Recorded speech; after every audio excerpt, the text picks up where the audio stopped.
Very good morning मेरे प्यारे बच्चों। आज का डिस्कशन स्टार्ट करते हैं एपीजे अब्दुल कलाम जी के कोट के साथ। अब्दुल कलाम जी कहते हैं the innovation distinguish between a leader and a follower, the creativity is the foundation of innovation and the future belong to those who can imagine it. तो देखो मेरे प्यारे बच्चों, ये जो कोट है इसके अंदर इनोवेशन और क्रिएटिविटी, या कह लीजिए क्रिएटिविटी और इनोवेशन के बीच में जो कनेक्शन है उसको बताया है। देखो, जो क्रिएटिव होता है वही एक इनोवेटिव आइडिया लेके आता है, और यही यहाँ पे बता रखा है कि क्रिएटिविटी क्या is a foundation of innovation, और जो इनोवेटिव होता है वही हमारा लीडर होता है। और लीडर्स और फॉलोवर में यही डिफरेंस होता है कि जो हमारे लीडर्स होते हैं नए नए इनोवेटिव आइडियाज़ लेके आते हैं, और नए नए इनोवेटिव आइडियाज़ ही हमें जो है एक बेहतर फ्यूचर देते हैं। यही कुछ कोटों में बता रखा है, यही कुछ अब्दुल कलाम जी का कहना है कि हमें क्रिएटिव और इनोवेटिव दोनों होना चाहिए। तो इसी के ऊपर आज का हमारा डेली डिस्पैच डिस्कशन है, क्रिएटिव इकोनॉमी। देखो, नया टॉपिक है, इकोनॉमी से रिलेटेड भी हमारे सीएपीएफ एग्जाम के अंदर आते हैं। तो इसके जो फोर्डर पॉइंट्स है वो हम सीएपीएफ के, अगर ऐसे आ जाता है इकोनॉमी के अंदर, या किसी भी इकोनॉमी या क्रिएटिविटी इनोवेशन से रिलेटेड, साइंस एंड टेक भी आ सकता है इसके अंदर, तो उसके अंदर हम इसके फोर्डर पॉइंट जो है वो यूज़ कर सकते हैं। तो अपना डिस्कशन स्टार्ट करते हैं सीएपीएफ को ध्यान में रखते हुए अपने उद्देश्य के साथ। और हमारा क्या उद्देश्य है मेरे प्यारे बच्चों? अपने नॉलेज पूल को बढ़ाना। कैसे नॉलेज पूल को बढ़ाएंगे? जब नए नए डायमेंशन हम ऐड करेंगे इसके अंदर, ना कि वही जो घिसे पिटे डायमेंशन है उसी को रिपीट करते रहेंगे। तो नई नई चीज़ें हम लेके आते हैं, यही हमारा उद्देश्य है। ठीक है, तो चलो देखते हैं। देखो, इंडिया अगर देखें एंशियंट टाइम से ही एक क्रिएटिव और इनोवेटिव कंट्री रहा है। ठीक है, कैसे रहा है? आप कहेंगे सर कैसे रहा है? देखो, आर्ट हो गया, साइंस हो गया, मेटलर्जी हो गया, मेडिसिन हो गया, एस्ट्रोनॉमी हो गया, सबके अंदर आप देखेंगे हमारे यहाँ पे विद्वान रहे हैं। जैसे हमारे पाणिनि हो गए, हमारे पतंजलि हो गए, हमारे आर्यभट्टा हो गए। तो ये क्या थे? यही क्रिएटिव थे, यही इनोवेटर थे, और यही क्या थे? लीडर थे हमारे एंशियंट टाइम के। जैसे अब्दुल कलाम जी ने बोला है वैसे ही यहाँ पे है। और इंडिया आज के समय में, ये तो थी एंशियंट टाइम की बात, ठीक है। इंडिया आज के समय में जो है, आपको पता है हमारा टारगेट है 5 ट्रिलियन इकोनॉमी बनने का। ठीक है, तो ये जो 5 ट्रिलियन इकोनॉमी बनने का हमारा जो टारगेट है, कैसे कंप्लीट होगा? जब हम इनोवेशन और क्रिएटिविटी को एक्टिवली प्रमोट करेंगे। ठीक है, तो यही यहाँ पे बता रखा है। अब देखो, होता क्या है कि जो क्रिएटिविटी है वो तो हमारे लोगों के अंदर होती है, लेकिन इनोवेशन के लिए हमेशा एक सपोर्ट चाहिए होता है। किसका? इंस्टीट्यूशन का। मतलब क्या है कि क्रिएटिविटी तो हम में रहती है, इंडियंस के अंदर क्रिएटिविटी होती है, ये हमारे एंशियंट टाइम से चली आ रही है, लेकिन हमें सपोर्ट नहीं मिल पाता। इसीलिए चाहे हमें ब्रेन ड्रेन की जो है प्रॉब्लम देखने को मिलती है कि हमारे जो सुंदर पिचाई है वो इंडिया में ना काम करके यूएस में किसी विदेशी कंपनी के लिए काम करते हैं। तो ये क्या चीज़ है? हमें इंस्टीट्यूशनल जो है सपोर्ट नहीं मिल पाता, इवन तो हमारे इंडियंस जो है क्रिएटिव है। अब इंस्टीट्यूशनल सपोर्ट में जैसे हो गई मनी, पैसे हो गए, मेंटरशिप हो गई, या इंफ्रास्ट्रक्चर प्रॉपर नहीं मिल पाता, ये हमारे यहाँ पे बहुत प्रॉब्लम है। और इसी की वजह से क्या है, हम जो है थोड़ा सा इनोवेटिव कम है। क्रिएटिव आइडियाज़ तो हैं, लेकिन हम फुली इनोवेशन या कह लीजिए इनोवेटिव नहीं हो पाते, क्योंकि हम पे फंड नहीं है, सपोर्ट नहीं है। यही जैसे अभी हमने सुंदर पिचाई का एग्जांपल लिया, या सत्यम नडेला का एग्जांपल लिया, ये सारे एग्जांपल्स है इसका ब्रेन ड्रेन का। प्लस हमारे यहाँ पे इनोवेशन तो है, हमारे यहाँ पे क्रिएटिविटी तो है, लेकिन इनोवेशन के लिए जो इंस्टीट्यूशनल सपोर्ट होना चाहिए वो कहीं ना कहीं लैक करता है। ठीक है, ये पहले पैराग्राफ में बहुत अच्छी चीज़ बता रखी है, और ये हम जो है फील भी करते हैं। इसी की वजह से जो है हमारी ब्रेन ड्रेन की जो प्रॉब्लम है वो आती है कि हमारे जो इंडियंस हैं वो इंडिया छोड़ के दूसरे विदेशों में जाके कुछ नए नए इनोवेशन करके दिखाते हैं। अब यहाँ पे ये जो क्रिएटिव इकोनॉमी है इंडिया के लिए क्यों इंपॉर्टेंट है, थोड़ा सा देखते हैं। देखो, पहले वर्ड की बात करते हैं। क्रिएटिव इकोनॉमी के अंदर बहुत सारी फील्ड्स आती हैं। साइंस एंड टेक तो आता ही है, यहाँ पे आर्ट हो गया, डिज़ाइन हो गया, म्यूज़िक, फैशन, एडवर्टीजमेंट और सॉफ्टवेयर डेवलपमेंट भी जो है क्रिएटिव इकोनॉमी का पार्ट है। 2022 के अंदर देखिए, वर्ल्ड वाइड अगर क्रिएटिव इकोनॉमी की बात करें तो इन क्रिएटिव सर्विसेज में जो जैसे आईटी सॉफ्टवेयर हो गए, आईटी कंपनी हो गई, रिसर्च एंड डेवलपमेंट हो गया, एडवर्टीजमेंट हो गया, इसने टोटल मिला के 1.4 ट्रिलियन डॉलर जो थे वो अर्न करे थे एक साल के अंदर। देखो, और ये जो है बढ़ रहे हैं, 29% मोर है वर्ल्ड के अंदर, बता रहा हूँ 2017 में। क्रिएटिव गुड्स जैसे हमारे फैशन डिज़ाइनिंग आइटम्स होते हैं, क्रिएटिव गुड्स हो गए, क्रिएटिव सर्विसेज, क्रिएटिव गुड्स, ये दोनों ही जो हैं बहुत ज़बरदस्त जो है हमारे वर्ल्ड के अंदर जॉब प्रोवाइड कराते हैं और इकोनॉमी में कंट्रीब्यूट करते हैं। जैसे यहाँ पे बता ही रखा है कि हमारे यहाँ पे जो ये क्रिएटिव इकोनॉमी से रिलेटेड ग्लोबली जो जॉब्स हैं वो 50 मिलियन जॉब्स हैं। इंडिया में नहीं, वर्ल्ड वाइड की यहाँ पे बात हो रही है। अब इंडिया स्पेसिफिक बात करें तो देखो, इंडिया स्पेसिफिक भी क्रिएटिव इकोनॉमी जो है बहुत ज़्यादा कंट्रीब्यूट करती है। गुड्स एंड सर्विसेज में हमारे यहाँ पे 1 to 1 बिलियन डॉलर जो है वो export, good and services export करे थे। क्रिएटिव सर्विसेज की बात करें तो 100 बिलियन है, और 2024 में हमारी जो इकोनॉमी थी उसने 8% एम्प्लॉयमेंट प्रोवाइड कराई थी और 30 बिलियन जो वर्थ के जो इकोनॉमी थी वो क्रिएट करी थी हमारी क्रिएटिव और इनोवेटिव माइंडसेट ने। और ये ग्रो ही हो रहा है, ऐसा नहीं है ये कम हो रहा है। तो देखो इसका जो रिलेशन है हमारा टारगेट क्या था, 5 ट्रिलियन इकोनॉमी होने का, डॉलर 5 ट्रिलियन डॉलर इकोनॉमी होने का जो टारगेट है, ये यहाँ से तो दिख रहा है एकदम कि जो क्रिएटिव इकोनॉमी है, जैसे क्रिएटिव इकोनॉमी में हमने देख लिया ना कि सॉफ्टवेयर भी आ गया, आर्ट भी आ गया, डिज़ाइन भी आ गया, समझ गए होंगे क्रिएटिव इकोनॉमी क्या होती है।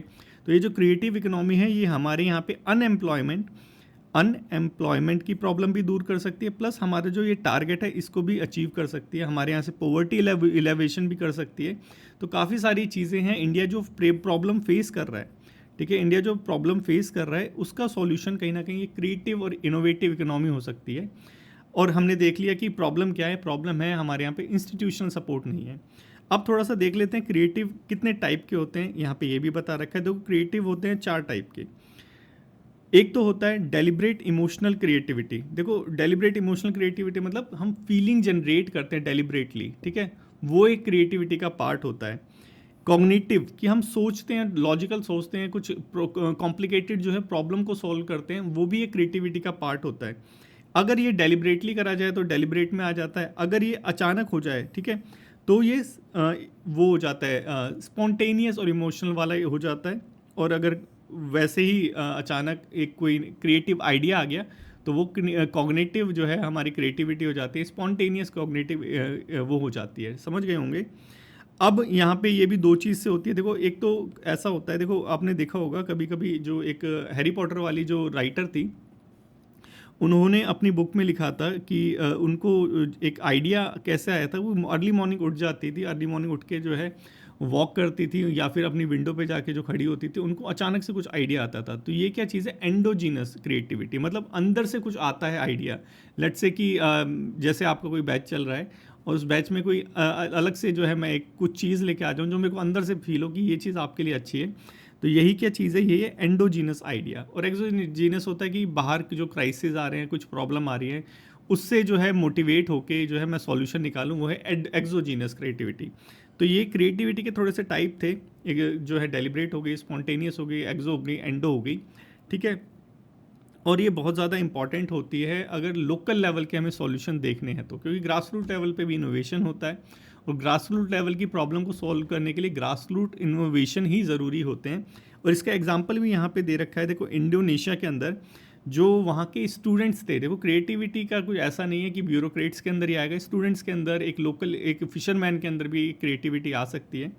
तो यही यहाँ पे बता रखा है कि वो जो क्रिएटिविटी है इंडोनेशिया के अंदर स्टूडेंट्स के अंदर आई और उन्होंने एक प्रोजेक्ट बनाया, एंट्रोडैम प्रोजेक्ट। ये बेसिकली जो प्रोजेक्ट था, ये जो चींटी होती है वो जो एक नेस्ट बनाती है ऐसे ऐसे ऐसे करके, उससे कहीं ना कहीं मोटिवेट हुआ था। तो यही क्या चीज़ है, यही है हमारी एक्सोजीनस मोटिवेशन, ठीक है। क्यों? क्योंकि हमने बाहर से देखा, देखने के बाद हम मोटिवेट हुए कि ऐसा सॉल्यूशन तो हम भी ला सकते हैं अपनी प्रॉब्लम के लिए, तो उन्होंने एक एंट्रोडैम प्रोजेक्ट बना दिया, ठीक है।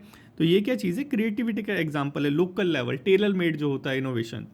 इंडिया में भी कुछ होता है क्या? बिल्कुल इंडिया में भी होता है। देखो इंडिया में आपने देखा होगा एक प्रवेश महक नाम की एक वो थी, प्रवेश नाम की एक लड़की थी, 19 ईयर ओल्ड, ठीक है, 19 year old school going girl थी, ठीक है। स्कूल से पास आउट होके उसने एक प्रोजेक्ट बनाया ऐसे करके कि उसमें इलेक्ट्रिसिटी की ज़रूरत नहीं पड़ती थी।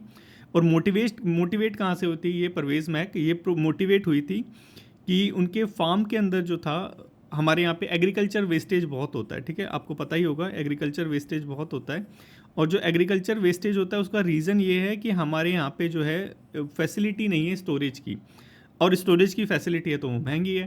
तो परवेज़ महक ने ऐसा कुछ इनोवेशन बनाया कि यहाँ से ईंट पत्थरों से जो नेचुरल जो एक कूलिंग मेथड होता है उससे मोटिवेट होके कि यहाँ से जो है वो कूलिंग हो जाए। तो देखो ये अगर आपको सर्च मारना हो तो एक बेटर इंडिया वेबसाइट है, बेटर इंडिया पे आप एक बार सर्च मार के देना, परवेज़ महक के बारे में पढ़ना, तो काफ़ी इनोवेटिव वो थी, एक स्टूडेंट थी। तो वैसे ही यहाँ पे इंडिया के अंदर मोटिवेशन की या बोल लीजिए कि इनोवेशन की या बोल लीजिए क्रिएटिविटी की कमी नहीं है। तो ऐसे ही मिट्टी कूल के लिए फ्रिज बनाया, वैसे ही पैडल पावर्ड वॉशिंग मशीन बना दी, एम्फीबियन बाईसाइकिल बना दी जो लैंड पे भी चलेगी, वाटर पे भी चलेगी। तो हमारे यहाँ पे क्रिएटिविटी तो बहुत होती है, लेकिन प्रॉब्लम ये है कि उन्हें रीच नहीं मिल पाती। ठीक है, रीच क्यों नहीं मिल पाती? क्योंकि इंस्टीट्यूशनल सपोर्ट नहीं होता। इंस्टीट्यूशनल सपोर्ट नहीं होता तो क्या होता है कि एकदम ब्रिलियंट जो आइडिया है वो भी कहीं ना कहीं बरीड हो जाते हैं, दब जाते हैं। तो ये मेन प्रॉब्लम है हमारे इंडिया के साथ, और इंडिया को अगर 5 ट्रिलियन इकोनॉमी बनना है तो इस प्रॉब्लम को सॉल्व करना पड़ेगा। ठीक है, कैसे सॉल्व करना पड़ेगा, क्या करने की ज़रूरत है? देखो, हमें ग्रास रूट इनोवेशन और टेक्नोलॉजी बेस्ड जो वो इंक्यूबेटर्स होते हैं उनमें कहीं ना कहीं इन्वेस्ट करने की ज़रूरत है। जैसे हमारे प्रधानमंत्री मोदी जी ने 1 डिस्ट्रिक्ट 1 प्रोडक्ट एक लॉन्च कर रखा है, तो एक प्रोडक्ट और लॉन्च कर दीजिए, एक स्कीम और लॉन्च कर दीजिए, 1 डिस्ट्रिक्ट 1 इनोवेशन। तो यहाँ से क्या होगा कि हर डिस्ट्रिक्ट से जो है इनोवेशन जो है वो कहीं ना कहीं मोटिवेट होगी।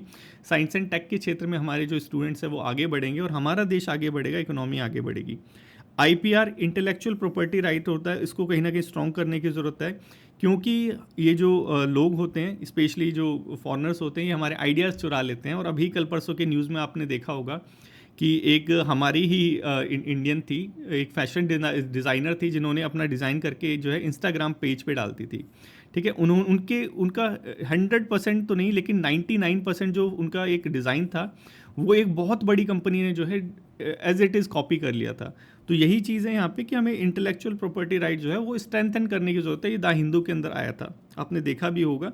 तो ये कहीं ना कहीं रिलेट करने की ज़रूरत होती है हमें जब द हिंदू पढ़ते हैं तो, और वो हम कर नहीं पाते। इसीलिए जो है डेली डिस्पैच डिस्कशन सुनने के लिए मैं बोलता हूँ मेरे प्यारे बच्चों कि जो मेरी 5-6 सालों की मेहनत है वो आपके काम आ जाए।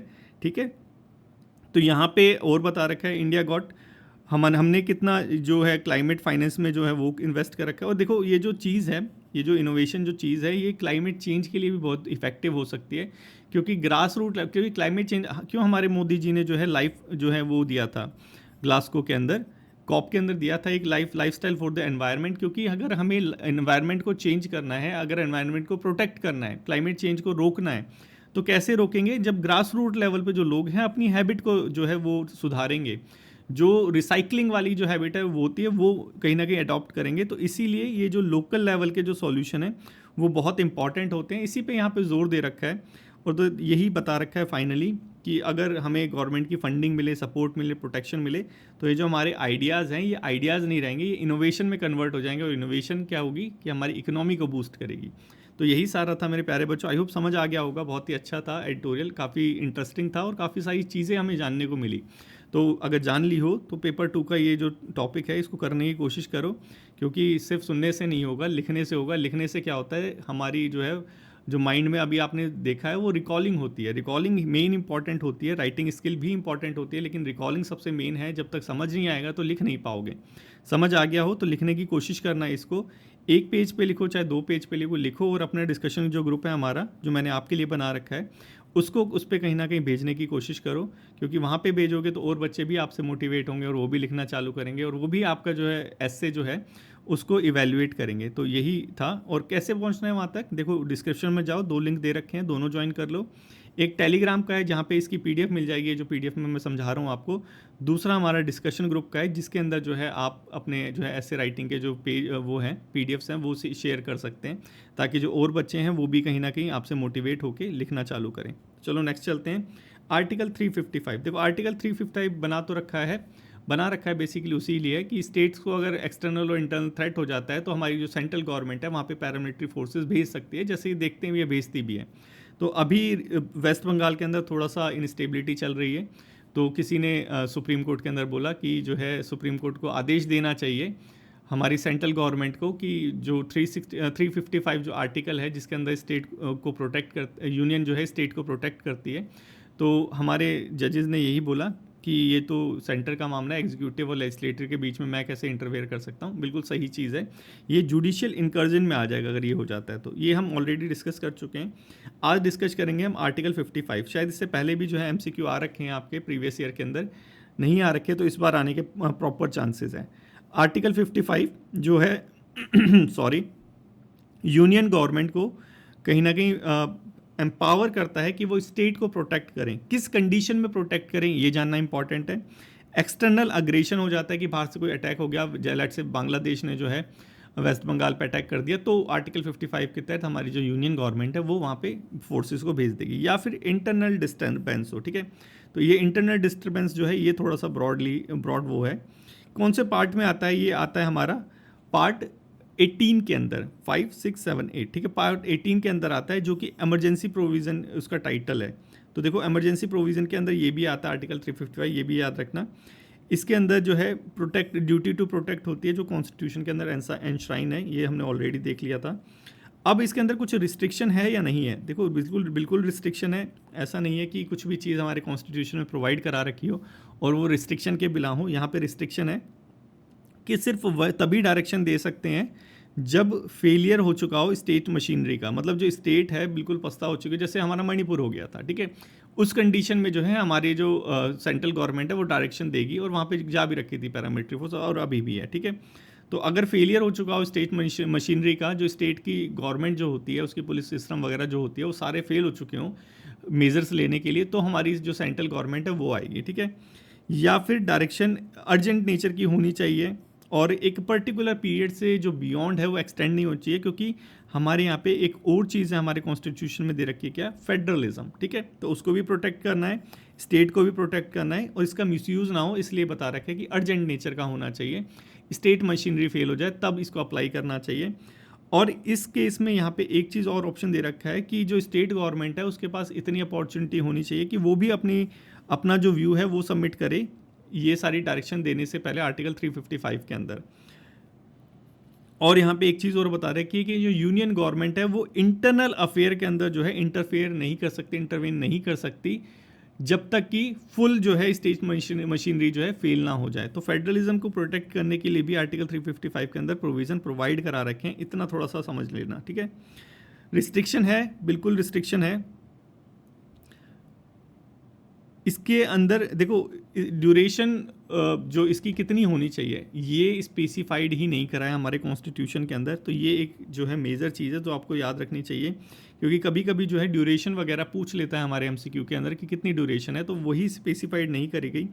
और जो यूनियन गवर्नमेंट है वो विड्रॉ कर सकती है असिस्टेंट जब जो नॉर्मलाइज हो जाए सिचुएशन, और ये सारी चीज़ जो है जुडिशियल रिव्यू के अंदर आती है। ये थोड़ा सा याद रखना कि कोई भी एक्ट हो गए, कोई भी चीज़ होगी, हर चीज़ जो है मोर और लेस जुडिशियल रिव्यू के अंदर आती ही आती है, ठीक है। तो ये सारी चीज़ें थी आर्टिकल 355 के अंदर, काफ़ी सारी चीज़ें डिस्कस कर ली। तो क्वेश्चन 1 का आंसर करो मेरे प्यारे बच्चों, सिर्फ सुनते मत रहो, थोड़ा सा टाइप वाइप भी करो, थोड़ा अकाउंटेबिलिटी भी दिखाओ, मुझे भी पता चले कितने बच्चे जो हैं बहुत सीरियसली इसको देखते हैं। नेक्स्ट है ये कारकाल। देखो ये इंपॉर्टेंट चीज़ है, क्योंकि ऐसी छोटी छोटी चीज़ें जो होती हैं वो न्यूज़पेपर में दबके रह जाती हैं, एकदम इतने से में दे रखा था और ये हम पता भी नहीं कर पाते, और ऐसे से रिलेटेड जो है क्वेश्चन आ जाते हैं। जैसे क्वेश्चन दे रखा है कि यूएई बेस्ड ये थी, ये कहाँ पे इसने जो है अपना जो है रिसेंटली आर्म मैन्युफैक्चरिंग जो है फैसिलिटी जो है खोली है। तो ये देखो ये जो कारकाल है यूएई बेस्ड एक स्मॉल आर्म मैन्युफैक्चरर है, जिसने हैदराबाद के अंदर जो है अपनी एक मैन्युफैक्चरिंग फैसिलिटी, आर्म्स बना रहे हैं बेसिकली, वो खोली है कोलैबोरेशन आईकॉम के अंदर, ठीक है। तो इंडिया और यूएई के का जो डिफेंस कोलैबोरेशन है उसके अंदर एक माइलस्टोन है। तो बस ये थोड़ा सा याद रखना कि कहाँ खोली है, किसने खोली है, किसके कोलैबोरेशन में खोली है, ये तीनों चीज़ इंपॉर्टेंट है, ठीक है। नेक्स्ट चलें, इसको भी कमेंट करना। दूसरा ये क्वेश्चन, पोप फ्रांसिस। देखो पोप फ्रांसिस अब इस दुनिया में नहीं रहे हैं, ठीक है, और इनके बारे में थोड़ी थोड़ी इन्फॉर्मेशन जो है इंडिया से रिलेटेड जो इंपॉर्टेंट है वो हमें जाननी ज़रूरी है। देखो पोप फ्रांसिस बहुत ही फेमस आदमी थे, जैसे हमारे मोदी जी हैं, और मैं बताऊं आपको कि हमारे जो प्रधानमंत्री हैं वो विश्व स्तर पे बहुत ही विश्वसनीय हैं, और बहुत कंट्रीज़ हैं। स्पेशली जब मैंने यूक्रेन के लोगों से बात करी तो मुझे पता चला कि जो हमारे मोदी जी की इमेज है बहुत ही ज़्यादा जो है पॉजिटिव इमेज है, और बहुत ही पावरफुल पर्सन जो है वो सब पूरी वर्ल्ड की नज़रों में ये हैं। तो काफ़ी जो है प्राउड मूवमेंट था एक तरह से। तो लेकिन फिर भी जो हमारे पोप फ्रांसिस है ये उनके बुलाने पे भी इंडिया नहीं आए, ये यहाँ पे बता रखा है इस एडिटोरियल के अंदर। तो ये थोड़ा सा याद रखना कि ये जो हम पोप फ्रांसिस जी हैं जिनका देहांत हो गया है, वो इंडिया के अंदर कभी नहीं आए हैं, ठीक है। देखो लिखा हुआ है never visited India during his papacy, ठीक है। अब नेक्स्ट देख लेते हैं थोड़ा सा कि थोड़ा हमारे से रिलेटेड कि 2021 के अंदर हमारे प्रधानमंत्री मोदी जी ने इनको बुलाया था, लेकिन टाला मटोली करते हुए आए नहीं। जो लास्ट पॉप आए थे हमारे यहाँ पे वो कौन थे, जॉन पॉल II, ठीक है, 1999 और 1986 में आए थे। और फर्स्ट कौन थे, फर्स्ट थे हमारे पॉप पॉल 4, ठीक है, 1964 में आए थे। अब इन जो ये हमारे फ्रांसिस हैं, इनसे कौन कौन से हमारे प्रधानमंत्री जी मिले हैं? एक तो हमारे मोदी जी हो गए, क्योंकि ये तो गले मिल रहे हैं, ये तो दिख ही रहा है, और एक हमारे अटल बिहारी वाजपेयी जी, ये 2 प्रधानमंत्री इनसे मिले और तीसरा कोई मिला नहीं है। तो ये सारी इन्फॉर्मेशन थी, थोड़ी थोड़ी जो यूज़फुल थी, क्योंकि ऐसे ही स्टेटमेंट कुछ दे दिए जाते हैं और हमें लगता है कि यार हो सकता है कि इंडिया में आए होंगे, क्योंकि मोरलेस सारे लीडर्स इंडिया में आ ही रखे हैं। तो ये सारी चीज़ें थी। ये है क्वेश्चन नंबर 3 मेरे प्यारे बच्चों। कमेंट बॉक्स में कमेंट करो, देखो इसका आंसर आता है या नहीं आता। वैसे इजी है। स्पेस डेक, देखो स्पेस डेक के ऊपर बहुत ऑब्वियस जो क्वेश्चन है कि कोलैबोरेशन किसका है, जो हमारे सीएपीएफ के अंदर पूछ सकते हैं, और पहले भी पूछा, इलोन मस्क वाला एक क्वेश्चन आया था, याद होगा। तो स्पेस डेक्स जो है इलोन मस्क की कंपनी नहीं, हमारा इसरो है, पूरा टोटली इसको देख रहा है। ये डॉकिंग अनडॉकिंग मिशन है, मतलब कि स्पेस के अंदर जो वो जो रहते हैं हमारे सैटेलाइट्स, उनको डॉक करना और अनडॉक करना, और ये टेस्टिंग हम ऑलरेडी कर चुके हैं, तो हम सक्सेसफुल रह चुके हैं इस मिशन के अंदर डॉकिंग एंड डॉकिंग में। इसरो का है, टोटली इसरो कर रहा है। 2 हैं इसके अंदर जो सैटेलाइट्स हैं, वो एक चेज़र हो गई, एक टारगेट हो गई। चेज़र 01 वाली है, टारगेट 02 वाली है, ठीक है। कौन से जो है लॉन्च इसने को करा है, PSLV C60 ने लॉन्च करा है। देखो दोनों ही प्रोग्राम एक ही है, PSLV C60 मिशन हो गया या फिर स्पेसडेक्स हो गया, ठीक है, दोनों ही एक ही मिशन है। और ये हमारा जो है फर्स्ट डॉकिंग मिशन है। और पूरे वर्ल्ड के अंदर सिर्फ 4 लोग जो हैं, 4 कंट्री है, लोग मतलब 4 कंट्री जो है उन्होंने कर रखा है, जिसमें से इंडिया भी अब एक है। USA, रशिया, चाइना और अब हमारा इंडिया, ठीक है। तो इंडिया भी स्पेस के अंदर जो है बहुत पावरफुल कंट्री है। स्पेस के अंदर जो है हमारा जो है दबदबा रहता है एक तरह से देखा जाए, तो ये थोड़ा सा याद रखना। मिशन का सिग्निफिकेंस क्या है? सिग्निफिकेंस यही है, रेंडवस डॉकिंग एंड डॉकिंग ये सारी चीज़ कर रखी है, मतलब हमने जो है अपनी प्रभुत्ता दिखा रखी है किसके अंदर, हमारी स्पेस इंडस्ट्री के अंदर, ठीक है। क्योंकि चौथी कंट्री है, सोच के देखो कि हम कितने एडवांस हो चुके हैं स्पेशली स्पेस के अंदर। यूज़ क्या है इसका? देखो 2 ही चीज़ें याद रखनी होती है कि भाई क्या चीज़ है, क्यों इसे हम कर रहे हैं और इसका इफेक्ट क्या हो सकता है। जैसे मैंने शायद हिस्ट्री के अंदर भी तुम्हें बताया था कि ये 3-4 चीज़ें जो होती हैं, बस इस पर ध्यान रखो, बाकी चीज़ें अगर छूट भी जाएँ तो कोई प्रॉब्लम नहीं है। तो देखो क्या इसका यूज़ है, ठीक है। हमारे जो स्पेस एस्ट्रोनॉट होंगे मून में, उस मिशन में यूज़ हो सकता है, मून के सैंपल लेके आना होगा, वहाँ यूज़ हो सकता है। और इंडियन स्पेस स्टेशन बनाने की बात हो रही है, वहाँ पे डॉकिंग मिशन जो है वहाँ पे हमारा काम आ सकता है, ठीक है। एडिशनल मिशन जो है इलेक्ट्रिसिटी पावर ट्रांसफ़र करने के लिए जो है ये कहीं ना कहीं बहुत यूज़फुल हो सकता है, क्योंकि स्पेस के अंदर जो है ट्रांसफ़र ऑफ इलेक्ट्रिसिटी या ट्रांसफ़र ऑफ इलेक्ट्रिसिटी क्या है, पावर ही तो है, बहुत ही इंपॉर्टेंट एक फैक्टर जो है वो हो सकती है। तो यही सारी चीज़ है, समझ आ गई होगी स्पेशली स्पेस डेक क्या चीज़ है। छोटी छोटी चीज़ें सारी डिस्कस कर ली। ये क्वेश्चन नंबर हमारा शायद 4 है, बिल्कुल 4 है। इसको कमेंट बॉक्स में कमेंट करने की कोशिश करो मेरे प्यारे बच्चों, देखो होता है या नहीं होता, ट्राई तो एटलीस्ट करना चाहिए। रेयर अर्थ एलिमेंट, देखो बहुत इंपॉर्टेंट है ये, क्योंकि ट्रेड वॉर चल रहा है और ट्रेड वॉर में जो हमारा चाइना है उसके पास सारी चीज़ है रेयर अर्थ एलिमेंट में, और बहुत ही यूज़फुल चीज़ है ये रेयर अर्थ एलिमेंट। चाहे वो इलेक्ट्रिक व्हीकल हो गया, चाहे वो हमारी कंप्यूटर इंडस्ट्री होगी, चाहे वो हमारी सेमीकंडक्टर इंडस्ट्री होगी, सबके अंदर ये जो हमारा रेयर अर्थ एलिमेंट है बहुत ही ज़्यादा यूज़फुल है। तो हमारा जो चाइना है, अब ट्रेड वॉर तो चल ही रहा है, चाइना ने क्या करा भाई, उसने भी जो है टैरिफ लगाना चालू कर दिया, इसको भी जो है इसको रिस्ट्रिक्ट कर दिया कि अब तुम बताओ कैसे जो है रेयर मेरे बिना काम चलाओगे, ठीक है। तो रेयर अर्थ एलिमेंट जो है वो चाइना ने थोड़ा सा इस पर एक्सपोर्ट जो है इम्पोज कर रखा है, रिस्ट्रिक्शन लगा रखा है, बेसिकली टैरिफ वगैरह लगा रखे हैं। अब ये होता क्या है, देखो हमारे अर्थ के अंदर 17 जो एलिमेंट्स है वो तो वैसे तो अबंडेंट नेचर के अंदर पाते हैं, लेकिन हमारे पास उसको आइसोलेट करने की टेक्नोलॉजी नहीं है, ठीक है। तो रेयर इसलिए उसे कहते हैं रेयर अर्थ एलिमेंट, ठीक है। कहाँ कहाँ काम आते हैं? Electronics, defence, medical, lightning, energy, मतलब बहुत ही जो क्रूशियल और इम्पॉर्टेंट सेक्टर्स हैं, ठीक है, वहाँ पे जो है रेयर अर्थ एलिमेंट का यूज़ होता है। अब एग्जाम्पल दे रखे हैं, इन एग्जाम्पल को रट लेना मेरे प्यारे बच्चों कि रेयर अर्थ एलिमेंट होता क्या है, ठीक है। डिस्प्रोजियम डी है यहाँ पे, हार्ड डिस्क के अंदर यूज़ होता है, मोटर के अंदर यूज़ होता है। तो देखो हार्ड डिस्क के बिना क्या वर्ल्ड चल पाएगा? हार्ड डिस्क के बिना, मोटर के बिना नहीं चल पाएगा।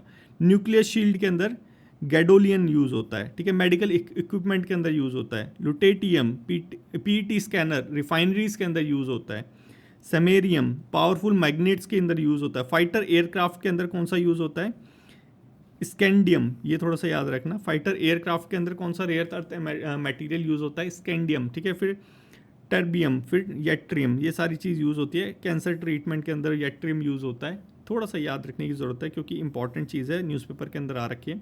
और इंपॉर्टेंट तो है ही ये सारी चीज़, ठीक है, इसको थोड़ा सा याद रखना, ये इंपॉर्टेंट है, यहाँ से क्वेश्चन आ सकता है। चाइना का यही रोल है, चाइना डोमिनेट करता है और अब जो है इसको स्ट्रैटेजिकली यूज़ करेगा, और मैंने पहले भी बताया कि चाइना जो है इसको स्ट्रैटेजिकली यूज़ करता भी है, जब भी कुछ हो जाता है तो इस पर ज़रूर रिस्ट्रिक्शन लगा देता है ताकि जो हमारी इंडस्ट्रीज़ है वो रुक जाए, ठीक है।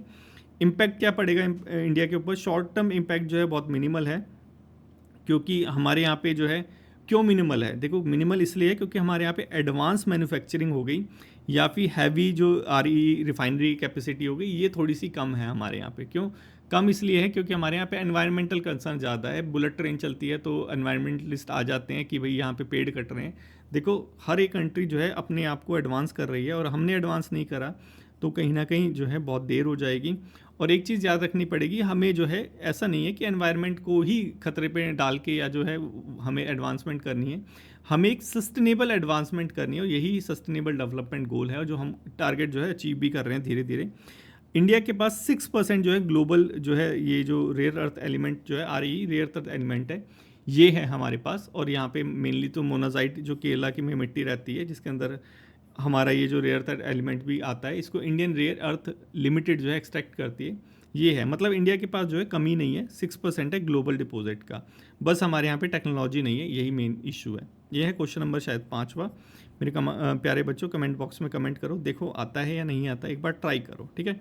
चलो कल के क्वेश्चन में थोड़ा सा डिस्कस कर लेता हूँ।